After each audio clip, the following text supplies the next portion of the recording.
Hallelujah.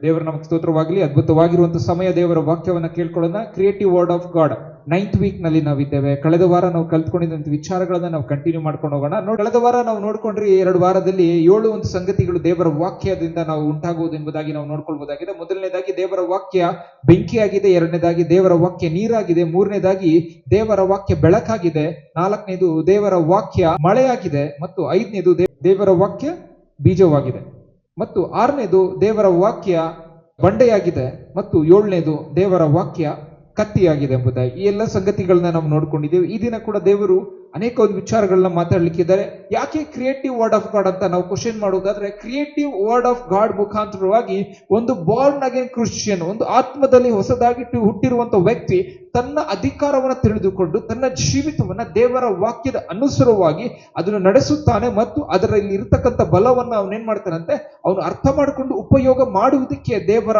ಆತ್ಮನ ಒಂದು ಶಕ್ತಿಯನ್ನು ಕೊಡುವುದಕ್ಕಾಗಿ ನಮ್ಗೆ ಈ ಒಂದು ದಿನ ಕ್ರಿಯೇಟಿವ್ ವರ್ಡ್ ಆಫ್ ಗಾಡ್ ಎಂಬುದ ಒಂದು ಟಾಪಿಕ್ ನಲ್ಲಿ ನಾವು ಅನೇಕ ಒಂದು ಭಾಗಗಳಲ್ಲಿ ನಾವು ಅನೇಕ ಒಂದು ವಿಚಾರಗಳನ್ನ ನಾವು ಕಲಿತಾ ಬರ್ತಾ ಇದ್ದೇವೆ.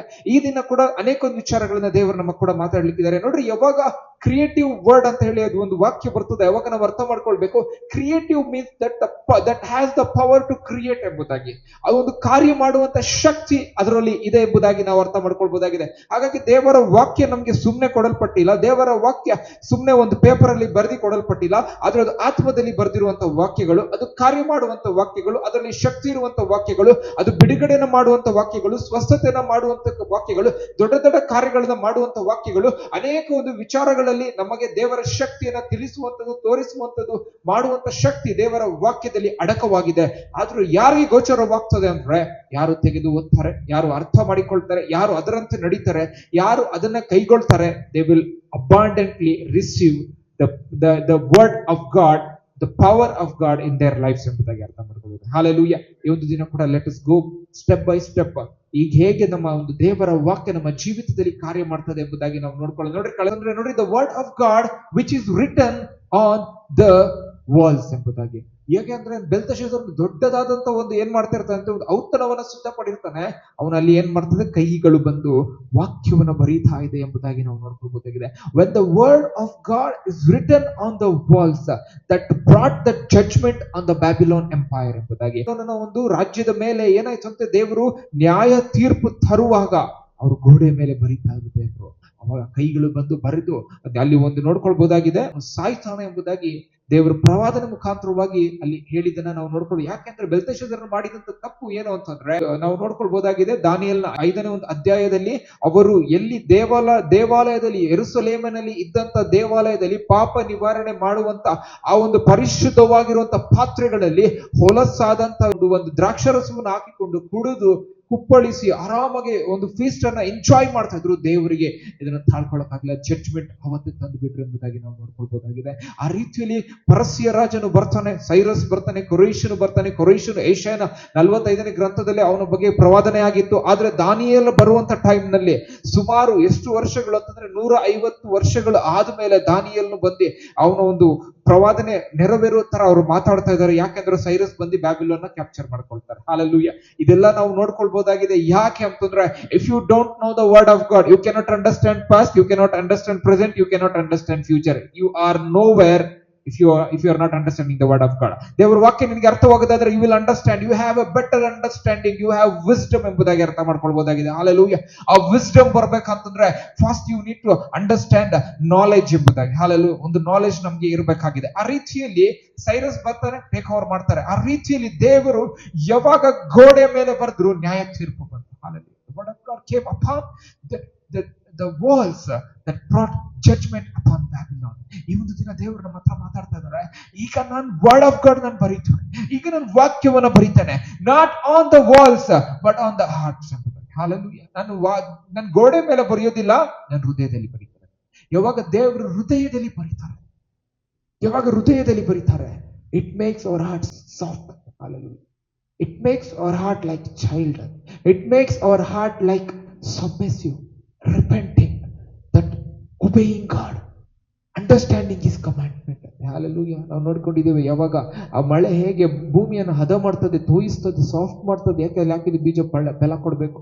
ಆ ರೀತಿಯಲ್ಲಿ ನಮ್ಮ ದೇವರ ವಾಕ್ಯ ನಮ್ಮ ಹೃದಯದಲ್ಲಿ ಫಲ ಕೊಡುವುದಕ್ಕಾಗಿ ಅದು ಬಂದಿರುವಾಗ it is going to give more fruit. Hallelujah. That seed in our heart is the word of God and our heart which is a soil will bring more fruit for the kingdom of God in our lives, through our lives. ನಮ್ಗೆ ಕೂಡ ಆಶೀರ್ವಾದ, ಬೇರೆಯವರಿಗೆ ಕೂಡ ಆಶೀರ್ವಾದ ಎಂಬುದಾಗಿ ಅರ್ಥ ಮಾಡ್ಕೊಳ್ಬಹುದಾಗಿದೆ. ಹಾಗಾಗಿ you need the word of God. ನಿಮಗೆ ದೇವರ ವಾಕ್ಯ ಅವಶ್ಯವಾಗಿ ನಿಮಗೆ ಬೇಕೇ ಬೇಕೆಂಬುದಾಗಿ ಅರ್ಥ ಮಾಡ್ಕೊಳ್ಬಹುದಾಗಿದೆ. ಯಾವಾಗ ದೇವರು ಹಾರ್ಟ್ ನಲ್ಲಿ ವರ್ಡ್ ಆಫ್ ಗಾಡ್ ನಮ್ಗೆ ಬರೀತಾ ಇದ್ದಾರೆ, ಅವಾಗ ಅರ್ಥ ಮಾಡ್ಕೊಳ್ಬೇಕು, that shows the love, that shows the mercy, that shows the grace that God is giving us every day ಎಂಬುದಾಗಿ ನಾವು ಅರ್ಥ ಮಾಡ್ಕೊಳ್ಬೇಕಾಗಿದೆ. Hallelujah. For Belteshazzar God said, this is the end of your kingdom, but today God is writing upon our hearts and telling that I still love you, I still have mercy on you, my grace is still sufficient for you ಎಂಬುದಾಗಿ ದೇವರು ಪದೇ ಪದೇ ನಮ್ಗೆ remind ಮಾಡ್ತಾ ಇದ್ದಾರೆ ಎಂಬುದಾಗಿ ನಾವು ನೋಡ್ಕೊಳ್ಬಹುದಾಗಿದೆ. ಹಾಗಾಗಿ ನಾವು ಕಳೆದ ವಾರ ಈ ವಾಕ್ಯಗಳನ್ನ ನಾವು ನೋಡ್ಕೊಂಡಿದ್ದೇವೆ. ಮುಖ್ಯವಾಗಿ ಯೇಸು ಸ್ವಾಮಿ ಏನ್ ಹೇಳ್ತಾರೆ, ಆಕಾಶ ಭೂಮಿ ಅಳಿದು ಹೋಗುವುದು ಸುಲಭ, ಆದ್ರೆ ನನ್ನ ವಾಕ್ಯ, ನನ್ನ ಮಾತು ಅಳಿದು ಹೋಗುವುದೇ ಇಲ್ಲ ಎಂಬುದಾಗಿ. ಹಾಲೆಲೂಯಾ. ಈಗ ಈ ರೀತಿಯಲ್ಲಿ ಕ್ರಿಯೇಟಿವ್ ವರ್ಡ್ ಆಫ್ ಗಾಡ್ ನಲ್ಲಿ 9th ವೀಕ್ ಅಲ್ಲಿ ನಾವು ಅರ್ಥ ಮಾಡ್ಕೊಳ್ಬೇಕು, ಆಕಾಶ ಭೂಮಿ ಅಳಿದು ಹೋಗುವುದು ಸುಲಭ. It's very easy for the heavens and the earth to pass away, but by no means my words will not pass away. ನನ್ನ ವಾಕ್ಯ ಅದು ಅಳಿದು ಹೋಗುವುದೇ ಇಲ್ಲ. ಹಾಲೆಲೂಯಾ. ಈಗ ನಾವು ಅರ್ಥ ಮಾಡ್ಬೇಕು, what is eternal? The word of God is eternal. Hallelujah. ಇವಾಗ ನಾವು ಭೂಮಿ ನೋಡ್ತಾ ಇದೀವ, ನಾಳೆ ಇರೋದಿಲ್ಲ. ಆದ್ರೆ ದೇವರ ವಾಕ್ಯ ನೀವು ನೋಡ್ತಾ ಇದ್ದೀರಾ, ದೇವರ ವಾಕ್ಯ ನೀವು ಕೇಳ್ತಾ ಇದ್ದೀರಾ, ದೇವರ ವಾಕ್ಯ ನಿಮ್ಮ ಒಳಗಡೆ ಇದೆಯಾ, it will forever make you to stand in the presence of God. Eternally it will save you. Hallelujah. You need the word of God to get saved. Hallelujah. The word of God will guide your ways, guide your paths. It will make more like God. It will create a heart like God. ಅದಕ್ಕೆ Paul ಹೇಳ್ತಾನೆ, let the mind of Christ be in you ಅಂತ. Hallelujah. Philippians chapter 2 verse 5 ಅಲ್ಲಿ ಹೇಳ್ತಾನೆ, the mind which is in Christ let it also be in you. Hallelujah. ಕ್ರಿಸ್ತನಲ್ಲಿ ಇದ್ದಂತ ಮನಸ್ಸು ನಿಮ್ಮಲ್ಲಿಯೂ ಇರಲಿ. Hallelujah. ನಮ್ಮಲ್ಲಿ ಕ್ರಿಸ್ತನ ಮನಸ್ಸು ಇರಬೇಕು ಅಂದ್ರೆ ಕ್ರಿಸ್ತನ ವಾಕ್ಯ ನಮ್ಮಲ್ಲಿ ಇರಬೇಕು. ಯೇಸುಸ್ವಾಮಿ ಹೇಳ್ತಾರೆ, ನೀವು ನನ್ನನ್ನು ಪ್ರೀತಿಸುವುದಾದ್ರೆ ನನ್ನ ವಾಕ್ಯಗಳನ್ನ ಕೈಗೊಂಡು ನಡೆಯಿರಿ. Keep my commandments, keep my words. Hallelujah. We cannot, ನಾವು ಯಾರನ್ನ ಕೂಡ ಪ್ರೀತಿ ಮಾಡ್ದಿರಾ ಅವರ ಒಂದು ಮಾತುಗಳನ್ನ ಕೈಗೊಳ್ಳೋದಕ್ಕೆ ಸಾಧ್ಯವೇ ಇಲ್ಲ. If we love someone, we will honor their words. Hallelujah. We will honor, ಅವ್ರು ಏನ್ ಹೇಳಿದ್ರು ಕೂಡ ನಾವು ಕೇಳ್ತೇವೆ, because we love them. Hallelujah. ಆ ರೀತಿಯಲ್ಲಿ ನಮ್ಗೆ ಅರ್ಥ ಆಗ್ಬೇಕು, ಯೇಸು ಸ್ವಾಮಿಯನ್ನ ನಾವು ಪ್ರೀತಿ ಮಾಡ್ತಾ ಇದ್ರೆ ಅವ್ರ ವಾಕ್ಯವನ್ನ ಕೈಗೊಳ್ಬೇಕು. ಅವ್ರ ವಾಕ್ಯವನ್ನ ಕೈಗೊಳ್ಳುವಾಗಲೇ we will become like him. Hallelujah.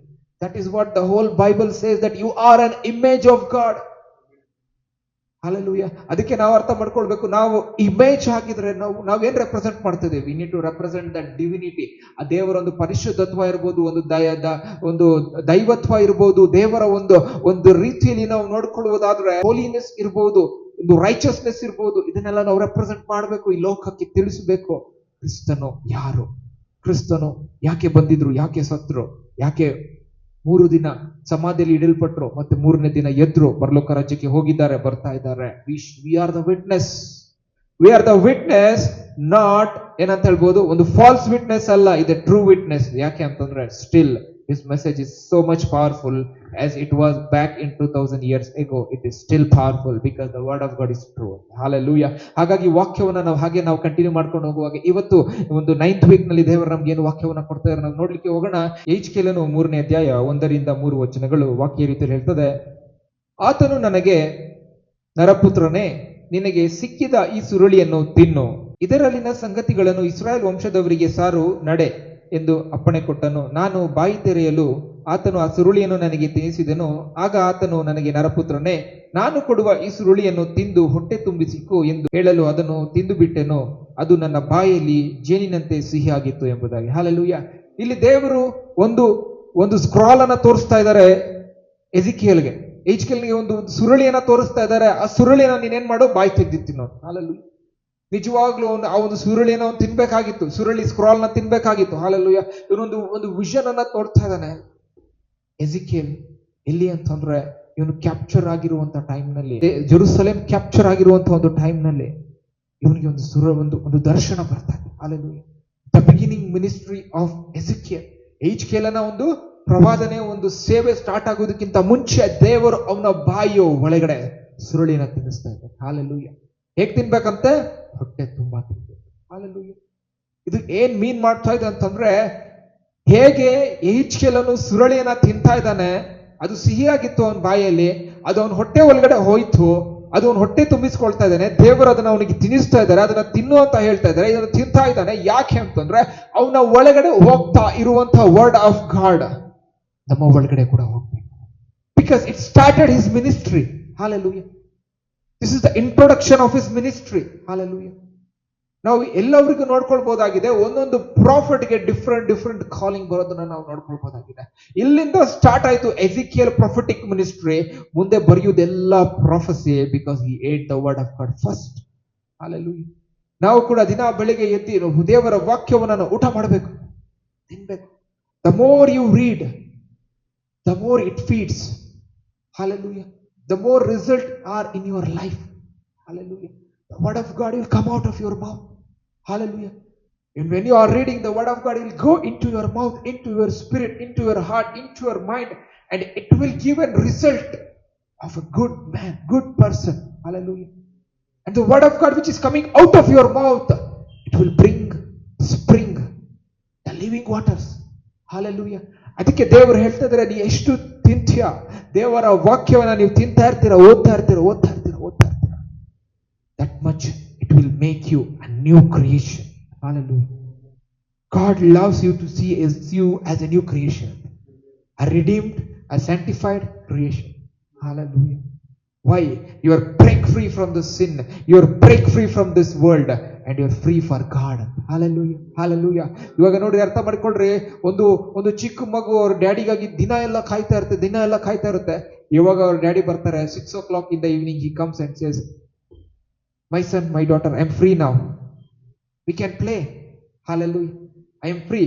ಅವಾಗ ಅವ್ ಮಗುಗೆ ಏನ್ ಖುಷಿ ಅಂದ್ರೆ, ಡ್ಯಾಡಿ ಇಸ್ ಫ್ರೀ, ಡ್ಯಾಡಿ ಜೊತೆ ಇವಾಗ ಎಷ್ಟು ಬೇಕಾದ್ರೂ ಆಟ ಆಡ್ಬೋದು. ಅದೊಂದು ಜಾಯ್. ಯಾಕೆ ಅಂತಂದ್ರೆ, he has no work now, he has no commitment now, he is free to spend some time, quality time with the family. Hallelujah. ಆ ರೀತಿಯಲ್ಲಿ ನಾವು ಕೂಡ ಈ ಲೋಕದಲ್ಲಿ ಎಷ್ಟು ಬ್ಯುಸಿ ಆಗಿದೆ ಅಂದ್ರೆ, we have no time for God. ನಾವು ದೇವರಿಗೆ ಹೇಳ್ಬೇಕು, ದೇವರೇ, ಈ ಲೋಕದ ಸಂಗತಿಗಳನ್ನ, ಎಲ್ಲ ವಿಚಾರಗಳನ್ನ, ಆಶೆ ಪಾಶಗಳನ್ನ ಬಿಟ್ಟು ನಿನ್ ಮುಂದೆ ಬಂದು ನಿನ್ ಜೊತೆ ಟೈಮ್ ನಾನು ಸ್ಪೆಂಡ್ ಮಾಡ್ತಾ ಇದ್ದೀನಿ ಅಂತ ಹೇಳ. when you are free and say, Lord, I am free now for you, Lord, God will rejoice. Hallelujah. ದೇವರಿಗೆ ಕೂಡ ಅದೇ ಬೇಕು. Hallelujah. ಎಲ್ಲ ಮನುಷ್ಯನ ಒಳಗಡೆ ಒಂದು ಫೀಲಿಂಗ್ ಇರ್ತದೆ, ಅದೇ ರೀತಿಯಲ್ಲಿ ಕೂಡ ದೇವರಿಗೆ ಕೂಡ ಒಂದು ಫೀಲಿಂಗ್ ಇದೆ. ಆ ಫೀಲಿಂಗ್ ಏನು ಅಂತಂದ್ರೆ, that my people should spend time with me ಅಂತ. Hallelujah. ಆ ರೀತಿಯಲ್ಲಿ ನಾವು ಅರ್ಥ ಮಾಡ್ಕೊಳ್ಬಹುದಾಗಿದೆ. ಇವಾಗ ಈ ಸುರುಳಿಯನ್ನ ನಾವು ತಿಂದಿ ಅಂತಂದ್ರೆ, ದೇವರ ವಾಕ್ಯವನ್ನ ನಾವು ಓದಿ ಅದು ನಮ್ಮ ಬಾಯಿ ಒಳಗಡೆ ಹೋಗ್ತಾ ಅದು ಬಾಯಲ್ಲಿ ಹೇಗಿದೆ ಅಂತೆ, ಜೇನಿನ ಅಂತ ಸಿಹಿ ಇದೆ ಅಂತೆ. Hallelujah. The word of God is sweet. Hallelujah. It is sweet like honey ಅಂತ ಹೇಳ್ತಾರೆ. Hallelujah. ಅದನ್ನ ತಿನ್ನುವಾಗಲೇ it is going to change our life. You need the word of God to eat ಅಂತ. Hallelujah. All the time you need the word of God to keep on eating ಅಂತ. Every day you need to feed on the word of God. Hallelujah. ಒಂದು ದಿನ ನಾಷ್ಟ ಮಾಡದಿರ ಇರ್ಬೋದು, ಊಟ ಮಾಡದಿರ ಇರ್ಬೋದು, dinner ಮಾಡದಿರ ಇರ್ಬೋದು, 2 ದಿನ ಮಾಡದಿರ ಇರ್ಬೋದು, 3 ದಿನ ಮಾಡದಿರ ಇರ್ಬೋದು, 4 ದಿನ ಮಾಡದಿರ ಇರ್ಬೋದು, but one day you need to eat to live your life. It's the same with the word of God. Hallelujah. ಒಂದು ದಿನ ವಾಕ್ಯ ಓದಿರ ಇರ್ಬೋದು, 2 ದಿನ ವಾಕ್ಯ ಓದಿದಿರ ಇರ್ಬೋದು, 3 ದಿನ ವಾಕ್ಯ ಓದಿದಿರ ಇರ್ಬೋದು, 1 ವರ್ಷ ದೇವರ ವಾಕ್ಯ ಓದಿದಿರ ಇರ್ಬೋದು. 1 ವರ್ಷ ಸಮಯ ಕಳೆದೋಗುಷ್ಟದಲ್ಲಿ you are a different person in the world. ಅದೇ 1 ವರ್ಷ ದೇವರ ವಾಕ್ಯ ಓದುವಾಗ you are a blessing for the world, you are light for the world, you are salt for the world. 1 ವರ್ಷ ದೇವರ ವಾಕ್ಯನೇ ಓದಿಲ್ಲ ಅಂದ್ರೆ you are one among the world. Hallelujah. Mischievous, sinful, ಎಲ್ಲಾ ತರ ಕ್ಯಾರೆಕ್ಟರ್ ಇದೆ. ಬಟ್ ಇವಾಗ ನೀನು ದೇವರ ವಾಕ್ಯ ಓದ್ತಾ ಇದೆಯಾ, you are a blessing, you are a light, you are a salt. Hallelujah. You are a witness, you are an example, you are power of God. Hallelujah.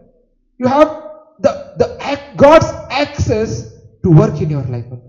ದೇವರು ಏನಾದ್ರೂ ಮಾಡಬೇಕು ಅಂತ ಯೋಚನೆ ಮಾಡಿದಾಗ, ಕೆಳಗಡೆ ನೋಡುವಾಗ, you will be a channel to release his blessing. You will be a vessel to pour out his anointing. You will be a weapon to ಏನಂತ ಹೇಳ್ಬೋದು, destroy the Satan's kingdom on the earth. Hallelujah. You will be a channel for God when you are dedicated to God. Hallelujah. ಇವಾಗ ದೇವರು ನೋಡ್ತಾರೆ, ಯಾರಾದ್ರೂ ನಂಬಿಕಸ್ಥರು ಇದ್ದಾರ ಅವ್ರ ಕೈಯಲ್ಲಿ ನನಗೆ ಕೆಲಸ ಮಾಡೋಣ ಅಂತ. Oh, here my son. Okay, I will give him this job because I know he is going to do it. God will use you. Hallelujah. ಈ ರೀತಿಯಲ್ಲಿ ದೇವರು ನಮಗೆ ಈ ದಿನ ಮಾತಾಡ್ತಿರೋದು ಏನಂತಂದ್ರೆ, ಸುರುಳಿನ ತಿನ್ನುತ್ತಾ ತಿನ್ನುತ್ತಾ ತಿನ್ನುತ್ತಾ ವರ್ಡ್ ಆಫ್ ಗಾಡ್ ಒಳಗಡೆ ಹೋಗ್ತಾ ಹೋಗ್ತಾ ಹೋಗ್ತಾ ಹೋಗ್ತಾ it will create a new person in you. Hallelujah. That is the person of light, person of revelation, person of the spirit, person of determination, person who is dedicated to work, to work for the kingdom of God, person who build the kingdom of God, person who are ready to do anything for God, person who is to manifest the glory of God, manifest the presence of God, manifest the anointing of God, manifest the power of God. He is the person of God. Hallelujah. ಅದಕ್ಕೆ ಒಂದು ದಿನ ನಮಗೆ ನೆನಪಿಗೆ ಅಂತ ಅಂತಂದ್ರೆ, you need to keep on eating the word of God. The word of God is going to give you fresh revelation. When God wants to put something revelations on some people, He will say your vessel is worthy because Jesus Christ paid the price, and your vessel is cleansed because Jesus Christ's blood has cleansed you, and your vessel is available. Your vessel is empty because you have no passions for this world. You have passion for God. Hallelujah. Hallelujah. ಅದನ್ನ ದೇವರ ನೋಡ್ತಾರೆ. Cleanse ಆಗಿದೆಯಾ? Cleanse ಆಗಿದೆ. Hallelujah. Worthy ಇದೆಯಾ? Of course Jesus Christ ಇಂದಾನೇ worthy ಆಗಿರೋದು, worthy ಇದೆ. Riches ಇದೆಯಾ? ಹೌದು, ರೈಚಸ್ ಅಂತ ರಿಸೀವ್ ಮಾಡಿಬಿಟ್ರೆ ಜೀಸಸ್ ಕ್ರೈಸ್ಟ್. ಅವೈಲೇಬಲ್ ಇದೆಯಾ? ಇಲ್ಲ. ಯಾಕೆ? ಬೇರೆ ಕಮಿಟೆಡ್, ಪಾಪ ಟೈಮ್ ಇಲ್ಲ. ಓಕೆ ನೋಡೋಣ. ವರ್ಡ್ ಆಫ್ ಗಾಡ್ ಫೀಡ್ ಮಾಡ್ರಿ, ವರ್ಡ್ ಆಫ್ ಗಾಡ್ ಫೀಡ್ ಮಾಡ್ರಿ, ವರ್ಡ್ ಆಫ್ ಗಾಡ್ ಫೀಡ್ ಮಾಡಿ ಮಾಡಿ ಮಾಡಿ ಮಾಡಿ ಮತ್ತೆ ದೇವರು ಬಂದು ನೋಡಿದಾಗ ವೆಸಲ್ ಎಂಟಿ ಇದೆಯಾ? Vessel full word of God ಇದೆ. This is the perfect vessel that I need to use ಅಂತ ದೇವರು ಹೇಳ್ತಾರೆ. ಹಾಲೆಲೂಯಾ. ಹಾಗೆ ರೀತಿಯಲ್ಲಿ ನಾವು ಓದುತ್ತಾ ಓದುತ್ತಾ ಓದುತ್ತಾ ಓದುತ್ತಾ ಓದುತ್ತಾ ದೇವರ ವಾಕ್ಯ ನಮ್ಮ ಜೀವಿತದಲ್ಲಿ ದೊಡ್ಡ ಆಶೀರ್ವಾದವನ್ನು ಬಿಡುಗಡೆ ಮಾಡ್ತಾರೆ. Hallelujah. If God wants to do something, he will see the vessel first. Hallelujah. Hallelujah. If something is broken, if something is not good, he is the potter to make it correct. Hallelujah. But we need to be willing to come to his hands and submit to his Lord. Mold me again, Lord. He's going to mold you. Hallelujah. He's going to create a good part. He's going to make you more beautiful than before. Hallelujah. ಆ ರೀತಿಯಲ್ಲಿ ಮಾಡ್ತಾರೆ. New shape, new life, new moulding, fresh now, fresh to start. That is a repentant heart. Hallelujah. ಆ ರೀತಿಯಲ್ಲಿ ನಾವು ಈ ವಾಕ್ಯವನ್ನು ನಾವು ಕೇಳುವಾಗ God is excited in us to work more than we are excited to have God's power in our life. Hallelujah. ಹಾಗಾಗಿ ಈ ವಾಕ್ಯವನ್ನು ನಾವು ಕೇಳುವಾಗಲೇ ದೇವರು ನಮ್ಮ ಹತ್ರ ಮಾತಾಡ್ತಾ ಇದ್ದಾರೆ, ನಮ್ಮ ಕಿವಿಗಳಲ್ಲಿ ಮಾತಾಡ್ತಾ ಇದ್ದಾರೆ. ಇಲ್ಲಿಂದ ಸ್ಟಾರ್ಟ್ ಆಗ್ತದೆ HKLನ ಒಂದು ಮಿನಿಸ್ಟ್ರಿ. ಮುಂದೆ ಬರುವಂತ ಎಲ್ಲಾ ಪ್ರವಾದನೆಗಳು ಅವನು ತಿಂದಂತ ಸುರುಳಿಯಿಂದ ಬರ್ತಾ ಇದೆ. ಪ್ರವಾದನೆಯನ್ನ HKLನು ಬರೀತಾ ಇದ್ದಾನೆ because he ate the word of God. The word of God was not before him. ಅವನ ಹತ್ರ ಮೊದಲು ಇದ್ದಿಲ್ಲ ಅದು. ಆದ್ರೆ ಯಾವಾಗ ಸುರುಳಿನ ತಿಂದ, the ministry started. Hallelujah. ನಮ್ಮ ಮಿನಿಸ್ಟ್ರಿ ಸ್ಟಾರ್ಟ್ ಆಗ್ಬೇಕಂತಂದ್ರೆ ನಾವು ಇಲ್ಲಿ ವಾಕ್ಯ ಓದ್ತಾ ಇರ್ತೀವಿ, ಪ್ರೇಯರ್ ಮಾಡ್ತೀವಿ, ಸ್ಪಿರಿಟ್ ಎಲ್ಲ ದೇವರು ನಿಮ್ಗೆ ಕೊಟ್ರೆ ತಿನ್ಬಿಡೆ. Accept anything in the spiritual realm, in the presence of God. Hallelujah. It should be you and God. If the Holy Spirit is telling something to you, listen. If the Holy Spirit is speaking to you very unusually, listen, obey. God will work mightily. Hallelujah. God is looking to the people who are working for God. Hallelujah. Who are ready to do anything for God. Hallelujah. Without doubt, without limitations, without hesitating, God wants to manifest His glory throughout the world. But only few vessels are available. Hallelujah. Ezekiel ministry ಅಲ್ಲಿಂದ take on ಆಯ್ತು, ಅಲ್ಲಿಂದ start ಆಯ್ತು. ಇವತ್ತಿಗೆ ಕೂಡ the book of Ezekiel the most powerful prophetic book among the 5 major prophets. And ಅದು ಅನೇಕ ವಿಚಾರಗಳನ್ನ ತಿಳಿಸ್ಕೊಡ್ತದೆ. Hallelujah. And today ಈ ಒಂದು ವರ್ಡ್ ಮುಖಾಂತರವಾಗಿ ನಾವು ಕಲಿತಾ ಇದ್ದೇವೆ, ಎಜಿಕೇಲ್ ಲೈಫ್ ನಲ್ಲಿ ದೇವರು ಏನು ಸ್ಟಾರ್ಟ್ ಮಾಡಿದ್ರು ನಮ್ಮ ಲೈಫ್ ನಲ್ಲಿ ಕೂಡ. Hallelujah. You saw the dry bone valley. ಒಂದು ಟೆಂಪಲ್ ಮೆಷರ್ಮೆಂಟ್ಸ್ ಹೇಳ್ತಾರೆ, ಮತ್ತು ಏನ್ ಹೇಳ್ತಾರೆ, ಒಂದು ಇರ್ರೆಸ್ಪಾನ್ಸಿಬಲ್ ಶೆಪರ್ಡ್ ಬಗ್ಗೆ ಮಾತಾಡ್ತಾರೆ, ಮತ್ತು ಒಂದು ವಾಚ್ಮ್ಯಾನ್ ಬಗ್ಗೆ ಒಂದು ವಾರ್ನಿಂಗ್ ಕೊಡ್ತಾರೆ, ಒಂದು ಸಿಟಿ ಬಗ್ಗೆ ವಾರ್ನಿಂಗ್ ಕೊಡ್ತಾರೆ. Wow, what a powerful prophetic book of Ezekiel. Hallelujah. First ಸುರುಳಿ ತಿನ್ಲಿಲ್ಲ ಅಂದ್ರೆ ರೆವಲೇಷನ್ಸ್ ಬರಲ್ಲ. ರೆವಲೇಷನ್ಸ್ ಇಲ್ಲ ಅಂದ್ರೆ ಪ್ರಾಫೆಸಿ ಬರೆಯಕ್ ಆಗ್ತಾ ಇದ್ದಿಲ್ಲ. Prophecy ಬರ್ದಿರೋದೇ ಸುರುಳಿನ ತಿಂದಿದ್ದಕ್ಕೆ. He ate the scrolls which God offered to him. ಹೇಗೆ ಮಿನಿಸ್ಟ್ರಿ, ಪ್ರಾಫಿಟಿಕ್ ಮಿನಿಸ್ಟ್ರಿ ಐಷಾಯದು ಸ್ಟಾರ್ಟ್ ಆಯಿತು. He saw the God sitting on throne, very high, the most high God, and his robe was filled all the temple. Hallelujah. The one angel shouted to another, holy, holy is the Lord God Almighty, whose glory is filled in this earth. Hallelujah. ಈ ರೀತಿಯಲ್ಲಿ ನಾವು ಅರ್ಥ ಮಾಡಿ, ministry ಹೇಗೆ start ಆಯಿತು? ಏಷಾಯದು ಮೊದಲನೇ ಪ್ರವಾದನೆ ಪುಸ್ತಕ ಏಷಾಯದ ಮಿನಿಸ್ಟ್ರಿ ಹೇಗೆ ಸ್ಟಾರ್ಟ್ ಆಯಿತು? ಐಷಾಯ ಚಾಪ್ಟರ್ 6ನೇ ಅಧ್ಯಾಯದಲ್ಲಿ ದೇವರು ಅವ್ರಿಗೆ ದರ್ಶನ ಕೊಡೋದ್ರ ಮುಖಾಂತರವಾಗಿ ಯಾರು ಹೋಗುವರು ಅಂದ್ರೆ ಏಷಾಯ ಹೇಳ್ತದೆ, ನಾನು ಹೋಗ್ತೇನೆ, ನಾನು ಇದ್ದೇನೆ ಅಂತ. ಐಷಾಯ ಮಿನಿಸ್ಟ್ರಿ ಸ್ಟಾರ್ಟ್ ಆಯಿತು 6ನೇ ಅಧ್ಯಾಯದಿಂದ 66 ಚಾಪ್ಟರ್ಸ್ ಬರೆಯುವವರೆಗೂ ಕೂಡ Isaiah was faithful. His prophetic ministry started. ಜೆರೆಮಯದ ಹೇಗೆ ಸ್ಟಾರ್ಟ್ ಆಯಿತು? ಜೆರೆಮಯ ಹೊಟ್ಟೆಯಲ್ಲಿಯೇ ಇರುವಾಗಲೇ, ತಾಯಿಯ ಹೊಟ್ಟೆಯಲ್ಲಿ ಇರುವಾಗಲೇ ದೇವರು ಹೇಳ್ತಾರೆ, ನಾನು ನಿನ್ನನ್ನು ಆರಿಸ್ಕೊಂಡೆ. ಜೆರೆಮಯ ಚಾಪ್ಟರ್ 1:5, ನಾನು ಆರಿಸ್ಕೊಂಡಿದ್ದೇನೆ ತಾಯಿ ಗರ್ಭದಲ್ಲಿರುವಾಗಲೇ, ನಿನ್ನನ್ನ ಜನಾಂಗಗಳಿಗೆ ಪ್ರವಾದಿಯಾಗಿ ನೇಮಿಸಿದ್ದೇನೆ ಎಂಬುದಾಗಿ. ಅದಾದ್ಮೇಲೆ ಲ್ಯಾಮೆಂಟೇಷನ್ಸ್ ಕೂಡ ಇವರೇ ಬರೀತಾರೆ. ಪ್ರಲಾಪಗಳು ಕೂಡ ಜೆರೆಮಯ ಬರೀತಾರೆ. ಎಜಿಕೇಲ್ಗೆ ಹೇಗೆ ಸ್ಟಾರ್ಟ್ ಆಯಿತು? ಸುರುಳಿನ ತಿಂದು ಸ್ಟಾರ್ಟ್ ಆಯಿತು.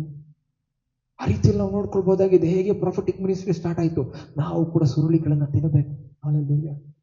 The most prophetic book which reveals the future of this world ಅಂತ ಹೇಳುವಾಗ ಇಟ್ ಈಸ್ ರೆವಲೇಷನ್. ಅಲ್ಲಿಯೂ ಕೂಡ ನಾವು ನೋಡ್ಕೊಳ್ಬಹುದಾಗಿದೆ. ಅಲ್ಲಿಯೂ ಕೂಡ ಸುರುಳಿಯನ್ನ ತಿನ್ನು ಅಂತ ಹೇಳ್ಬಿಟ್ಟು ಹೇಳುದನ್ನು ನಾವು ನೋಡ್ಕೊಳ್ಬಹುದಾಗಿದೆ. ಪ್ರಕಟಣೆಗಳು 10ನೇ ಅಧ್ಯಾಯ 9ನೇ ವಚನ ಒಂದು ಸಾರಿ ಓದ್ಕೊಳ್ಳೋಣ. Revelation chapter 10:9. ನಾನು ಆ ದೂತನ ಬಳಿಗೆ ಹೋಗಿ, ಆ ಚಿಕ್ಕ ಸುರುಳಿಯನ್ನು ನನಗೆ ಕೊಡು ಎಂದು ಕೇಳಲು ಅವನು ನನಗೆ, ನೀನು ಇದನ್ನು ತೆಗೆದುಕೊಂಡು ತಿಂದು ಬಿಡು, ಇದು ನಿನ್ನ ಹೊಟ್ಟೆಯನ್ನು ಕಹಿಯಾಗುವಂತೆ ಮಾಡುವುದು, ಆದರೆ ನಿನ್ನ ಬಾಯಲ್ಲಿ ಜೇನಿನಂತೆ ಸಿಹಿಯಾಗಿರುವುದು ಎಂದು ಹೇಳಿದನು. ಆಗ ನಾನು ಆ ಚಿಕ್ಕ ಸುರುಳಿಯನ್ನು ಆ ದೂತನ ಕೈಯಿಂದ ತೆಗೆದುಕೊಂಡು ತಿಂದು ಬಿಟ್ಟೆನು. ಅದು ನನ್ನ ಬಾಯಲ್ಲಿ ಜೇನಿನಂತೆ ಸಿಹಿಯಾಗಿತ್ತು. ಅದನ್ನು ತಿಂದ ಮೇಲೆ ನನ್ನ ಹೊಟ್ಟೆಯು ಕಹಿಯಾಯಿತು. ಆಮೇಲೆ ಇನ್ನೂ ನೀನು ಅನೇಕವಾಗಿರುವ ಪ್ರಜೆ, ಜನ, ಭಾಷೆ, ರಾಜ ಇವು ವಿಷಯದಲ್ಲಿ ಪ್ರವಾದನೆ ಹೇಳಬೇಕೆಂದು ನನಗೆ ತಿಳಿಸಲ್ಪಟ್ಟಿತು. ಹಾಲೆಲೂಯ. ಇಲ್ಲಿ ಅಪೊಸ್ತಲನಾಗಿರುವಂತಹ ಯೋಹಾನನು ದರ್ಶನವನ್ನ ನೋಡ್ತಾ ಇದ್ದಾರೆ. ಏನು ಅಂತಂದ್ರೆ, ದೇವದೂತನ ಕೈಯಲ್ಲಿ ಚಿಕ್ಕ ಸುರುಳಿ ಇತ್ತು. ಯೋಹಾನನು ಅವರ ಬಳಿ ಹೋಗಿ, ಆ ಸುರುಳಿನ ನನಗೆ ಕೊಡು ಅಂದಾಗ ಅದನ್ನು ಕೊಟ್ಟು, ತಿಂದುಬಿಡು, ಇದು ನಿನ್ನ ಹೊಟ್ಟೆಯಲ್ಲಿ ಕಹಿಯಾಗಿರ್ತದೆ, ನಿನ್ನ ಬಾಯಲ್ಲಿ ಸಿಹಿಯಾಗಿರ್ತದೆ. ಯಾಕಂದ್ರೆ ಅನೇಕ ಜನಾಂಗಗಳಿಗೆ, ಅನೇಕ ಭಾಷೆ ಇರುವಂತ ಜನರಿಗೆ ನೀನು ಇದನ್ನ ಬರೀಬೇಕು, ಪ್ರವಾದನೆಯನ್ನ ಬರೀಬೇಕು. ಇಲ್ಲಿಂದ ಮತ್ತೆ ಏನಾಯ್ತು? ಪ್ರವಾದನೆಗಳು ರಿವೀಲ್ ಆಯ್ತು. ಹೇಗೆ? when he ate this, that scroll was sweet in his mouth and very bitter in his stomach, because sweet, the truth is bitter. Hallelujah. ಯಾವತ್ತು ಕೂಡ ಸತ್ಯ ಕಹಿಯಾಗಿರ್ತದೆ. ಈ ಲೋಕದಲ್ಲಿ ಮುಂದೆ ಯೇಸು ಸ್ವಾಮಿ ಬರುವಾಗ, ರಹಸ್ಯವಾಗಿ ಬರುವಾಗ, ಆತನನ್ನ ನಂಬುವವರು, ಫಸ್ಟ್ ಸತ್ತೋಗಿರುವಂತಹವರು, ಆಮೇಲೆ ಬದುಕಿರುವಂತಹವರು ಎಲ್ಲವರು ಯೇಸು ಸ್ವಾಮಿಯನ್ನು ನಂಬುವಂಥವ್ರು ಎತ್ತಲ್ಪಡ್ತಾರೆ. ಪರಲೋಕಕ್ಕೆ ಹೋದ್ರೆ ಈ ಭೂಮಿ ಮೇಲೆ ನಡೆಯುವಂತ ಕಹಿ ಘಟನೆಗಳಿವೆ ಅಲ್ಲ, ಅದೇ ಕಹಿ ಘಟನೆಗಳು ಆ ಒಂದು ವ್ಯಕ್ತಿಯ ಹೊಟ್ಟೆಯಲ್ಲಿ ಉಂಟಾಗ್ತವೆ. ಸಿಹಿ ಘಟನೆ ಏನು ಅಂತಂದ್ರೆ ನಾವು ಎತ್ತಲ್ಪಡ್ತೇವೆ. ಹಾಲೆಲೂಯ. ಸಿಹಿ ಆಗಿತ್ತು ಹೊಟ್ಟೆಯಲ್ಲಿ, ಒಳಗಡೆ ಕಹಿ ಆಯಿತು. ಹಾಲೆಲೂಯ. ಆ ರೀತಿಯಲ್ಲಿ ನಾವು ಅರ್ಥ ಮಾಡ್ಕೊಳ್ಬೇಕು. ಇಲ್ಲಿ ಈ ಒಂದು ವ್ಯಕ್ತಿಗೆ ಏನ್ ಪ್ರವಾದನೆಯನ್ನ ದೇವರು ರಿವೀಲ್ ಮಾಡಿದ್ರು, ದೇವದೂತನ ಮುಖಾಂತರವಾಗಿ, ಆ ಸುರುಳಿನ ತಿನ್ನೋದ್ರ ಮುಖಾಂತರವಾಗಿ ಮಿನಿಸ್ಟ್ರಿ, ಪ್ರಾಫಿಟಿಕ್ ಬುಕ್ ಬರೆಯುವುದಕ್ಕೆ ಸ್ಟಾರ್ಟ್ ಆಯ್ತು. It reveals the future of this world. ಏನೇನು ನಡೀತದೆ? ತುಂಬಾ ಅನೇಕ ಕಠಿಣವಾಗಿರುವಂತ ಸಂಗತಿಗಳು ನಡೀತದೆ. ಹಾಲೆಲೂಯ. ಒಂದು ಖುಷಿಯಾಗಿರುವಂತ ವಿಚಾರ ಏನು ಅಂತಂದ್ರೆ, ಯಾರು ಕ್ರಿಸ್ತನಲ್ಲಿ ನಿದ್ರೆ ಹೋಗಿದ್ದಾರೆ ಅವರು ಮೊದಲೇ ತೊಳ್ತಾರೆ, ಅವರು ದೇವರ ಬಳಿ ಹೋಗ್ತಾರೆ. ಆಮೇಲೆ ಬದುಕಿರುವ ನಾವು ಹೋಗ್ತೇವೆ. ನಾವು ಅಲ್ಲಿ ಹೋದಾಗ ಹೇಗಿರ್ತದೆ? 1 year, 2 year back, 10 years back, 20 years back ಯಾರಾದ್ರೂ ಕ್ರಿಸ್ತನಲ್ಲಿ ನಿದ್ರೆ ಹೋಗಿದ್ರೆ, we can see them again. Hallelujah. We can speak to them again. Hallelujah. We can see Billy Graham. ಸುಮ್ಮನೆ ನಾನೊಂದು ಎಕ್ಸಾಂಪಲ್ ಹೇಳ್ತಾ ಇದ್ದೀನಿ. We can see them all. Hallelujah. We can talk to them. 7 years we will be with them. We will be with the Lord Jesus Christ. But ಈ ಅರ್ಥದಲ್ಲಿ bitterness. Truth is bitter because they had time. They did not obey. Hallelujah. ಇವತ್ತೆಲ್ಲ ನಾವು ನೋಡ್ಕೊಳ್ಳುವಾಗ ಈ ಒಂದು ಲೋಕದಲ್ಲಿ ನಡೆಯುವಂತ ಸಂಗತಿಗಳು ತುಂಬಾ ಕಹಿಯಾಗಿ ಬರುವಂತ ದಿನಗಳಲ್ಲಿ. Hallelujah. ಹಾಗಾಗಿ ಈ ಒಂದು 9th ವೀಕ್ ನಲ್ಲಿ ನಾವೇನ್ ಕಲ್ತ್ಕೊಂಡಿದ್ದೇವೆ, ಕ್ರಿಯೇಟಿವ್ ವರ್ಡ್ ಆಫ್ ಗಾಡ್ 9 ನಲ್ಲಿ it's so much truth, bitter truth ಅಂತ ಹೇಳ್ಬೋದು. Hallelujah. ಯಾಕೆಂದ್ರೆ it's giving us the signals of warning, and also it is making us refreshed in the spirit that God is waiting for his people to come to him and make ಏನಂತ ಹೇಳ್ಬೋದು, use them very powerful. Hallelujah. ಈ ಒಂದು ದಿನ ನಾವು creative word of God week 9 ನಲ್ಲಿ ನಾವು ಏನೇನು ಕೂತ್ಕೊಂಡಿದ್ದೇವೆ. ಯಾವಾಗ ದೇವರ ವಾಕ್ಯ ಗೋಡೆ ಮೇಲೆ ಬರೆಯಲ್ಪಡ್ತು, ಜಡ್ಜ್ಮೆಂಟ್. ಹಾರ್ಟ್ ಅಲ್ಲಿ ಬರೆಯಲ್ಪಡ್ತು, ಮರ್ಸಿ. ಹಾಲೆಲೂಯ. ಯಾವಾಗ ದೇವರ ವಾಕ್ಯ ಸುರುಳಿನ ನಾವು ತಿಂದ್ರೆ ಅದು ನಮ್ಗೆ ಸಿಹಿಯಾಗಿತ್ತು, ಅದು ಹೊಟ್ಟೆಯಲ್ಲಿ ಕಹಿ ಆಗಿತ್ತು ಅಂದ್ರೆ ಈ ಲೋಕದಲ್ಲಿ ಇರುವಂತ ಸಂಗತಿಗಳು ಕಹಿ ಮಾಡ್ತದೆ ನಮ್ಮನ್ನು. ಹಾಲೆಲೂಯ. ಆದ್ರೆ ಬಾಯಿನಲ್ಲಿ ಸಿಹಿಯಾಗಿತ್ತು ಅಂತಂದ್ರೆ that is where we are enjoying the word of God. Hallelujah. That every time we read, it's a revelation, it's sweet. Wow, ಎಷ್ಟು ಸ್ವೀಟ್ ಆಗಿದೆ ದೇವರ ವಾಕ್ಯ, ಎಷ್ಟು ಕನೆಕ್ಟೆಡ್ ಆಗಿದೆ, ಎಷ್ಟು ಡೀಪ್ ರೆವಲೇಷನ್ಸ್ ಇದೆ, ಎಷ್ಟು ಮೀನಿಂಗ್ಫುಲ್ ಆಗಿದೆ. Hallelujah. That will make us ಏನಂತ ಹೇಳ್ಬೋದು, ಒಂದು ರೀತಿಯಲ್ಲಿ ಆಶ್ಚರ್ಯಪಡಿಸ್ತದೆ ನಮಗೆ. ಹಾಲೆಲೂಯ. ಯಾಕೆ ಅಂತಂದ್ರೆ ದೇವರ ವಾಕ್ಯದಲ್ಲಿ ಶಕ್ತಿ ಇದೆ. ಹಾಲೆಲೂಯ. ಈ ಒಂದು ವರ್ಡ್ ಆಫ್ ಗಾಡ್ ಫಿಸಿಕಲ್ ಆಗಿ ಬರೆದಿರುವಂತದಲ್ಲ, ಇದು ಸ್ಪಿರಿಚುವಲ್ ಆಗಿರುವಂತ word of god. This word of God is alive, active and powerful ಅಂತ. ಅದಕ್ಕೆ ಈ ವಾಕ್ಯವನ್ನು ನಾವು ಒಂದೊಂದು ವಾಕ್ಯ ಓದುವಾಗ it is living. Your eyes is seeing a physical word, but this word has a different realm which is living ಅಂತ. Hallelujah. Hallelujah. Wow. What a powerful word. ನಾವು ಯಾರ್ದಾದ್ರೂ ಹತ್ರ ಮಾತಾಡ್ತಾ ಇರುವಾಗ ಅವರು ಬದುಕಿದ್ರೇನೆ ಮಾತಾಡ್ತೀವಿ, ಸತ್ತೋಗಿರೋರ ಹತ್ರ ಯಾರಾದ್ರೂ ಮಾತಾಡ್ತಾರೆ ಇಲ್ಲ. ಅವ್ರು ಬದುಕಿರುವಾಗ ನಾವು ಅವ್ರ ಹತ್ರ ಮಾತಾಡೋದು, ಅವರು ನಮ್ಮ ಹತ್ರ. ನಾವು ಚೇರ್ ಹತ್ರ ಮಾತಾಡೋದಿಲ್ಲ, ನಾವು ಗೋಡೆ ಹತ್ರ ಮಾತಾಡೋದಿಲ್ಲ. Because it is not living. Word of God ಹತ್ರ ಮಾತಾಡ್ತಾ ಇರುವಾಗ it is living. God is waiting for us to understand that His word has the power and it is living. Why God has given us His word ಅಂತಂದ್ರೆ, when you read it, you don't shut your mouth. You open your mouth and say, this word is for me, this blessing is for me, this breakthrough is for me, this word of God speaks blessing, it is for me. Yes. ನಿನ್ನ ಕಡೆ ಕೈ ತೋರಿಸಿ ನನ್ಗೆ ಅಂತ ಅದು ನೀನು. Hallelujah. ಯಾಕೆ ಅಂತಂದ್ರೆ ದೇವರ ವಾಕ್ಯದಲ್ಲಿ ಆಶೀರ್ವಾದ ಇದೆ, ದೇವರ ವಾಕ್ಯದಲ್ಲಿ ಬಿಡುಗಡೆ ಇದೆ, ದೇವರ ವಾಕ್ಯದಲ್ಲಿ ಸ್ವಸ್ಥತೆ ಇದೆ, ದೇವರ ವಾಕ್ಯದಲ್ಲಿ ಅನೇಕ ಶಕ್ತಿಗಳಿದೆ ಎಂಬುದಾಗಿ ಅರ್ಥ ಮಾಡ್ಕೊಳ್ಬೋದು. ಹಾಲೆಲೂಯ. ನಾನು ನಂಬ್ತೇನೆ ವಾಕ್ಯದ ಮುಖಾಂತರವಾಗಿ ನಾವು ಅನೇಕ ವಿಚಾರಗಳನ್ನ ನಾವು ಕಲ್ತಿದ್ದೇವೆ ಎಂಬುದಾಗಿ. ಬರುವ ವಾರ ಕೂಡ ನಾವು ಒಂದು ಟಾಪಿಕ್ ನಲ್ಲಿ 10ನೇ ವಾರದಲ್ಲಿ ನಾವು ಕಂಟಿನ್ಯೂ ಮಾಡ್ಕೊಳ್ಳೋಕೆ ಹೋಗೋಣ. ಯಾಕಂದ್ರೆ every time God is taking us deeper and deeper and deeper, because we need to concentrate more and more and more. So ಹಾಗಾಗಿ ಬರುವ ವಾರ ದೇವರು ಏನ್ ಮಾತಾಡ್ತಾರೆ ಎಂಬುದಾಗಿ ನಾವು ನೋಡ್ಕೊಳ್ಳೋಣ. ನಾನು ನಂಬ್ತೇನೆ ವಾಕ್ಯ ನಮ್ಮನ್ನು ಆಶೀರ್ವಾದ ಮಾಡಿದೆ ಎಂಬುದಾಗಿ. ನಾವಿರುವಂತಹ ಸ್ಥಳಗಳು ನಮ್ಮ ಕಣ್ಣುಗಳನ್ನ ಮುಚ್ಚಿ ನಾವು ಪ್ರಾರ್ಥನೆ ಮಾಡ್ಕೊಳ್ಳೋಣ. ಪರಿಶುದ್ಧನಾದ ದೇವರ ಅದ್ಭುತವಾಗಿ ನೀವು ಅನೇಕ ಒಂದು ವಿಚಾರಗಳನ್ನ ನೀವು ಮಾತಾಡೋದಕ್ಕಾಗಿ ನಿಮ್ಗೆ ಕೋಟ್ಯಾನುಕೋಟಿ ಸ್ತೋತ್ರ ತಂದೆ.